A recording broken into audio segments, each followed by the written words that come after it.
안녕하세요. 손해사정사 안상훈입니다. 오늘은 조금 생소한 암 이야기를 해보려고 합니다. 바로 혈관육종이라는 암입니다.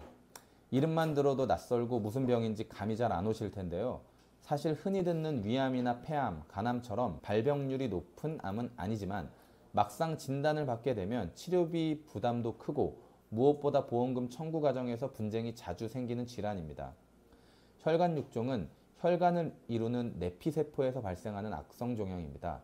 혈관은 우리 몸 어디에나 있기 때문에 두피나 얼굴 같은 피부에서도 발견될 수도 있고 간이나 비장, 심장 같은 장기에서도 생길 수가 있습니다. 그런데 이 암은 진행 속도가 매우 빠르고 전이가 잘 되기 때문에 조기 진단과 치료가 굉장히 중요합니다. 문제는 보험금 청구 과정에서 많은 분들이 기대했던 만큼의 보험금을 받지 못하는 경우가 많다는 점입니다. 암이라고 해서 모두 일반암 진단비가 지급되는 것이 아니라 진단서에 어떤 코드가 적혀 있느냐에 따라 보험금이 크게 달라지기 때문입니다. 혈관육종은 보통 두 가지 코드로 나누어 기재됩니다. 하나는 C44, 즉 피부암 코드이고 다른 하나는 C49, 연부조직암 코드입니다. 여기서 보험금 차이가 크게 발생합니다. C44로 분류되면 보험사에서는 이를 소외감으로 보아 일반암 진단비의 10에서 20%가량만 지급하려고 합니다. 예를 들어 일반암 진단비가 1억 원으로 가입되어 있다면 소외감은 1천만 원에서 2천만 원 정도밖에 지급되지 않는 거죠. 반면에 C49로 분류되면 일반암으로 인정받아 전액을 받으실 수 있는 겁니다. 같은 병인데도 코드 하나 때문에 수천만 원 차이가 발생하는 겁니다.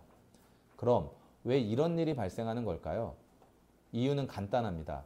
의사 선생님께서 병변이 보이는 위치만 보고 코드를 기재하는 경우가 많기 때문입니다. 혈관육종이 피부에 붉은 반점이나 멍처럼 보이면 습관적으로 피부암 코드인 C44를 기재하는 겁니다. 하지만 병리학적으로는 혈관에서 발생한 암이기 때문에 연부조직암 코드 C49가 맞습니다. 겉모습에만 의존하다 보니 코드가 잘못 기재되는 경우가 생기고 그 결과 보험사와 환자 사이에서 분쟁이 발생하는 거죠. 보험사 입장에서는 진단서에 C44가 적혀 있으면 단순히 피부암으로 처리하고 소외감만 지급하려고 합니다. 환자나 가족이 조직검사 결과를 보여주며 이건 혈관육종이라고 주장해도 진단서 코드가 다르다는 이유로 거절하거나 지급을 줄이는 경우가 많습니다. 보험사는 영리기업이기 때문에 가능하다면 지급액을 줄이려고 하기 때문입니다. 하지만 여기서 중요한 사실이 있습니다. 보험약관에는 병리학적 소견에 따라 암으로 확정된 경우 이를 진단 확정으로 본다는 내용이 있습니다. 다시 말해 진단서에 C44라고 쓰여 있더라도 조직검사 결과에서 혈관육종이 확인되면 일반암으로 인정받을 수 있는 충분한 근거가 된다는 뜻입니다. 제가 실제로 상담했던 사례를 하나 말씀드리겠습니다. 한 환자분은 두피에서 혈관육종이 발견되어 수술을 하셨습니다. 그런데 진단서에 C44 피부암 코드가 적혀 있었습니다. 보험사에서는 당연히 소외감 지급 통보를 했습니다. 하지만 조직검사 결과에서는 혈관육종이라는 표현이 분명하게 기록되어 있었습니다.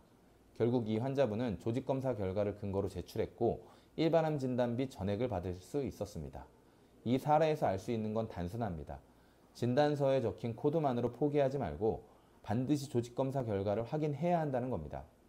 혈관육종은 초기에는 단순한 피부 병변처럼 보이기 때문에 잘못된 코드가 기재되는 경우가 많습니다. 하지만 실질적으로는 혈관에서 기원한 연부조직암이기 때문에 C49로 분류되어야 되는 것이 맞습니다. 만약 진단서에 C44가 적혀 있다면 조직검사 결과지를 근거로 일반암으로 인정받을 수 있다는 점을 꼭 기억하셔야 합니다. 보험사와의 분쟁은 단순히 행정적인 문제로 끝나지 않습니다. 혈관육종은 치료비와 많은 비용이 드는 암입니다.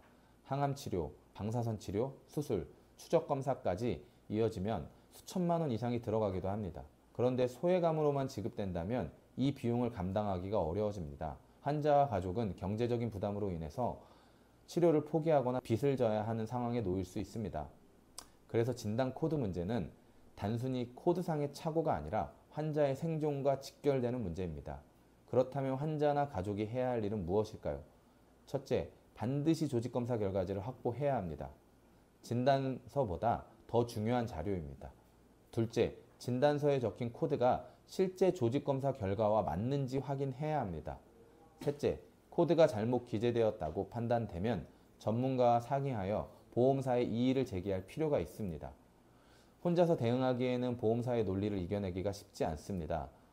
보험회사에서는 내부 자문을 통해 지급을 거절하거나 축소하는 경우가 많기 때문에 경험이 있는 손해사정사와 함께 전략적으로 대응하는 것이 매우 유리합니다. 이미 많은 성공 사례가 축적되어 있고 충분히 일반암으로 인정받는 경우도 많습니다. 혈관육종은 희귀암이자 악성도가 높은 암이지만 분명히 일반암으로 보상받아야 하는 질환입니다.